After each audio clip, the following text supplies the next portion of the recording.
Hi guys, I hope you had a wonderful day. Blair and I here in Anglesey, deep in Wales, and we wanted to do a little bit of a conversation with you about the do's and don'ts of visiting Wales. These are the things that we found on our numerous trips here that we think they'll be helpful for you as well. Let me jump straight into it. The first one, do visit Wales. A lot of people get stuck in London and they start thinking about heading up to Scotland and Edinburgh. Those are some wonderful locations, but do visit Wales. Cardiff and the rest of Wales are really phenomenal places to go see. Outdoors, if you really love outdoors, sea, land, beach, sky, mountains, it's all right here in Wales. So do visit Wales.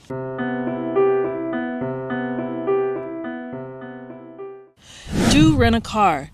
Yes, Wales is beautiful, it's great to see, but you need a vehicle to get you around from place to place. Not everything is close together. You can't actually walk to any of this stuff too much. So a car is a great way to see the island and the country. Yeah, we love public transit and it will get you to those main cities. But if you're trying to go hopping from castle to castle or from one side of an island to another or one part of Wales to the other, public transit just won't be able to do it. You will need your own public transportation, your own personal transportation.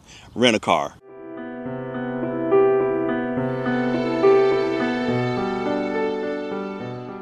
And when you're thinking about castles, don't miss the castles. There are so many castles in Wales. You can almost throw a rock and hit a castle in Wales, and they're beautiful. Many of them were built by King Edward I. They're phenomenal remnants of great castles, and we just enjoy going to see all the castles. So don't miss the castles. If you come here, don't try to see them all, but Carnarvon is really well put together. Beaumaris is a nice one. Conwy is another great one. There's some really great castles. I hate to not name all of them, but there's some really nice castles. So don't forget to go to visit a castle. If you come to Wales, you got to see at least one castle.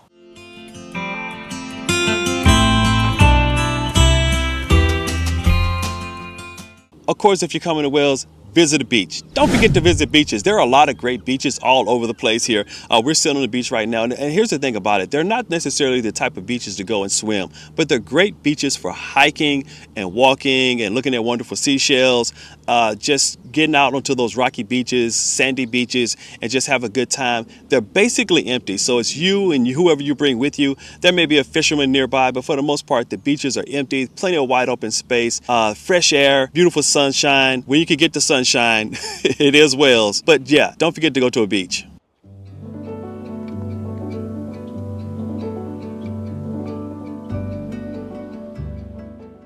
Do try the local food. There's some great seafood in Wales and you should really try it. We've tried several different kinds of fish here. And wow, we just couldn't have imagined it. Yeah, one of them I think was called a bait fish, and I've never had that before coming here, but it's a nice little fish. They deep fry it, throw it on a platter, you eat it whole. It's a nice little fish. So there's a lot of great fish options here. So do try the seafood, as Blair said.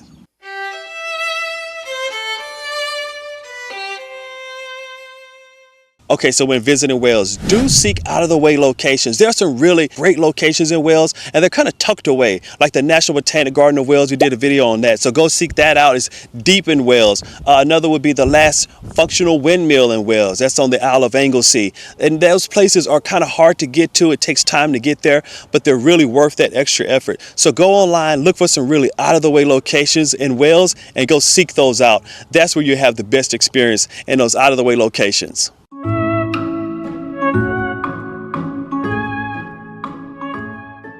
And here's a really big one. Don't hog the road. You may find yourself driving down a really narrow lane and then you meet a car. Someone's going to have to back up. Sometimes that's you, so you have to be able to back up.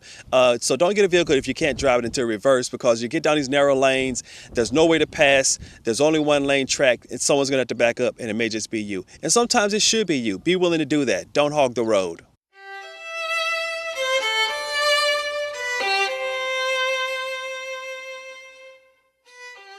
Also, when traveling Wales, slow travel. Do slow travel. We come over and we typically take 2 to 3 days per trip because there's so much to see and these sites are far apart. You end up on one side over here, you want to get back over there, and you can't do all that in one day, but you want to see it all. You need at least 2, 3, 4 days. The longer the better. Slow travel Wales. Wales is not a place to come to if you're in a rush. This is a slow, laid back environment. Give yourself some time, and that way you can enjoy it the best.